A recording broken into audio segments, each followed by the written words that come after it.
buenas noches, yo soy Antonio Gordon. Vengo a presentarles un tema que creo que es de suma importancia. El mismo es el sistema de salud en Cuba. Hace más de 20 años escribí uno de mis primeros artículos en una revista internacional de medicina acerca de este tema y propuse en el mismo que, aunque soy cubano, mi experiencia con la salud en Cuba no es de mi vivencia personal, ya que me formé en los Estados Unidos, sino que es un conocimiento ganado a través de la lectura y el estudio de publicaciones acerca de la salud en Cuba, de la isla y del exterior, y mi contacto y experiencia directas con exiliados, enfermos, enfermeros, otros profesionales de la salud y médicos con los cuales he compartido, a veces en calidad de amigo, otras en calidad de facultativo, la mayoría del tiempo aquí en la Florida.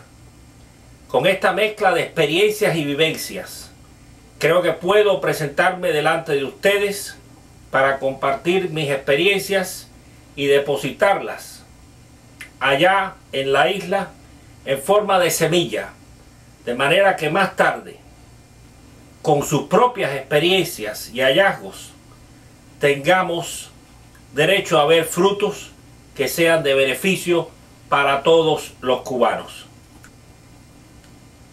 Ante todo, quiero agradecerles la invitación que me han hecho para presentar este tema, no solo gracias a la dirección de la sección de intereses de los Estados Unidos, a los cuales mi agradecimiento, sino también a los cubanos en esta conferencia presentes allí, que al entrar en este diálogo se exponen a consecuencias que no siempre tienen que ser agradables.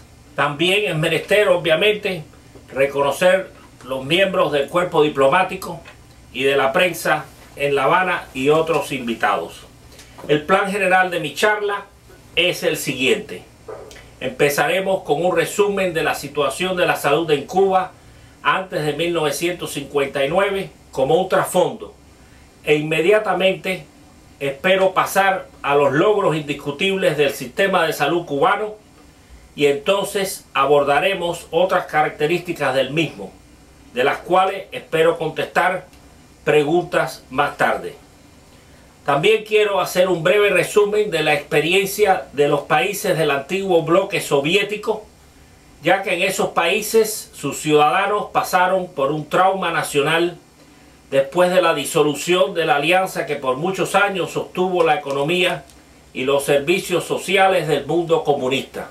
Y finalmente quisiera empezar a reunir pensamientos y prioridades que nos guíen hacia el futuro, en particular con respecto a la salud en Cuba.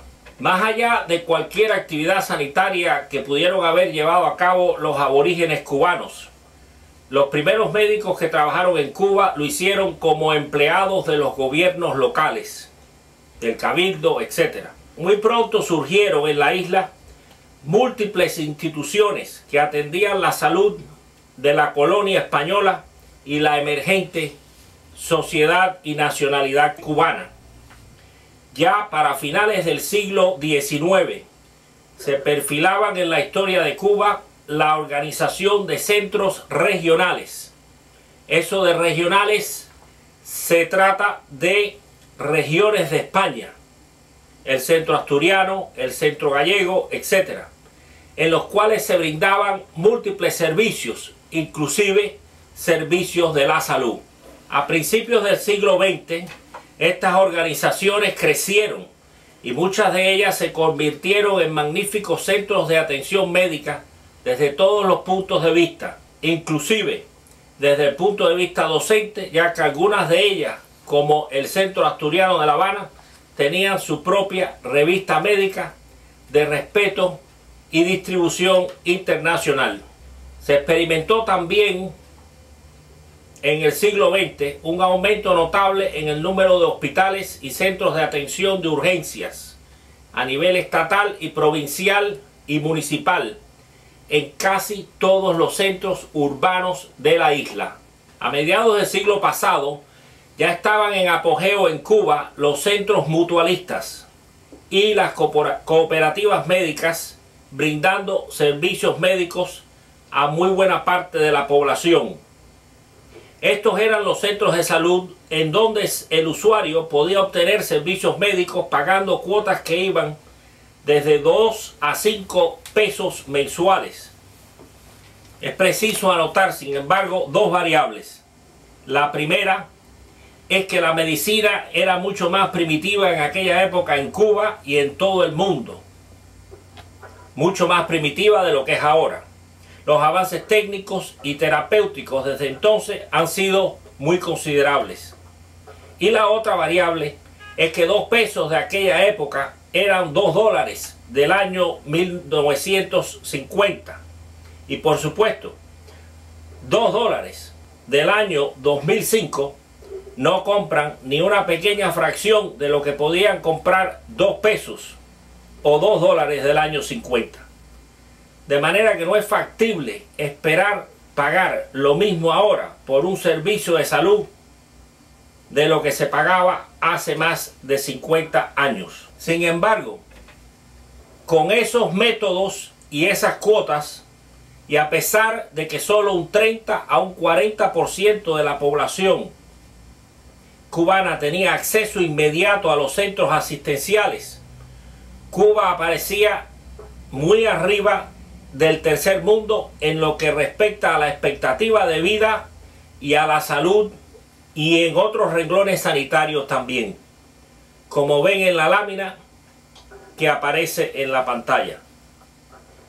La expectativa de vida es un importante parámetro sanitario que se puede utilizar para hacer comparaciones globales acerca de la salud en diferentes países.